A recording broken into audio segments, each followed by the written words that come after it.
In 2015, Gail Anderson of the United Theological Seminary here in the Twin Cities observed that the global church is expanding and that the global church was here in Minnesota. Ellen G. White, talking about the same phenomena here in the North American division, used the term reflex influence in the 1900s. So this report will show the impact of this reflex influence paradigm here in Minnesota Conference in the period 2017 through 2021. The African community churches took 10 missionary trips to the continent of Africa. They organized doctors, nurses, and other medical and health professionals to work with the fields and conferences that were local in preaching the word to the unreached people. Unfortunately, 2 mission trips in 2020 and 2021 were halted because of the COVID pandemic. In 2017 through 2021 period, the African membership here in Minnesota grew from 1,096 members at the end of 2016 to 1,630 members at the close of 2021. That's a gain of about 534 members, approximately 48% growth. In 2016, the African community churches had 9 African congregations. 2 new congregation churches were organized, and in the same period, the African community planted new church plants, 9 new church plants. With this global immigrant church in Minnesota comes with stewardship challenges.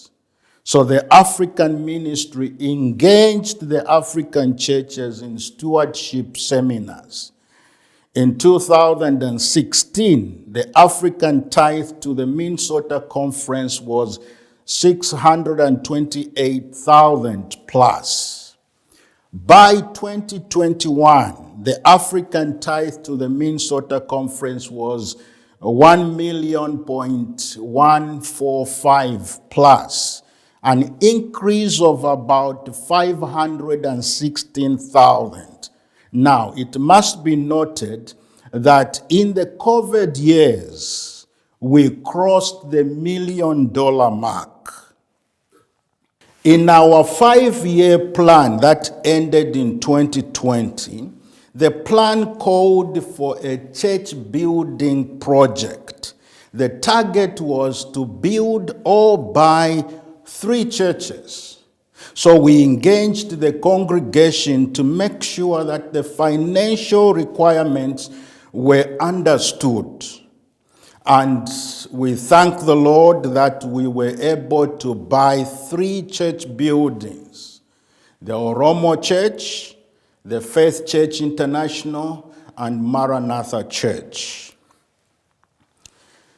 Every year, the African community have a 1-week spiritual convocation, which is geared to minister to people of the African descent, but includes other nationalities. In 2019, we had a record-breaking attendance.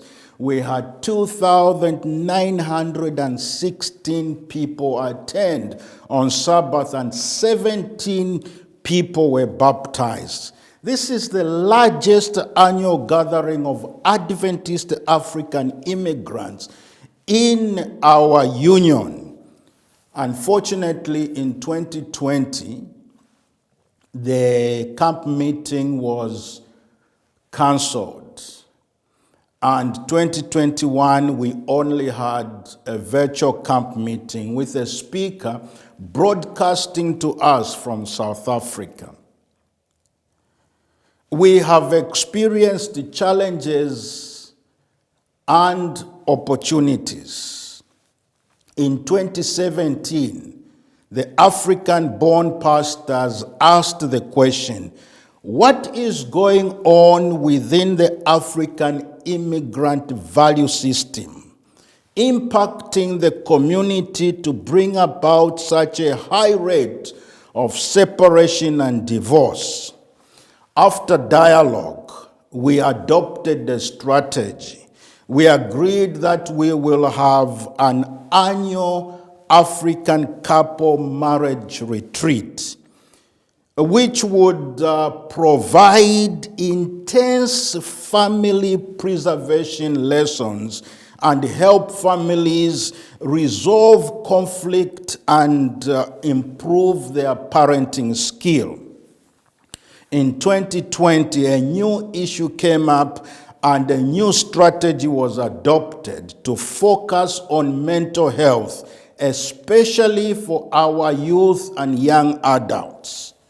With all these challenges and opportunities that we have experienced in 2017 through 2021 period, we praise the Lord for what God is doing in the African community and with the African community.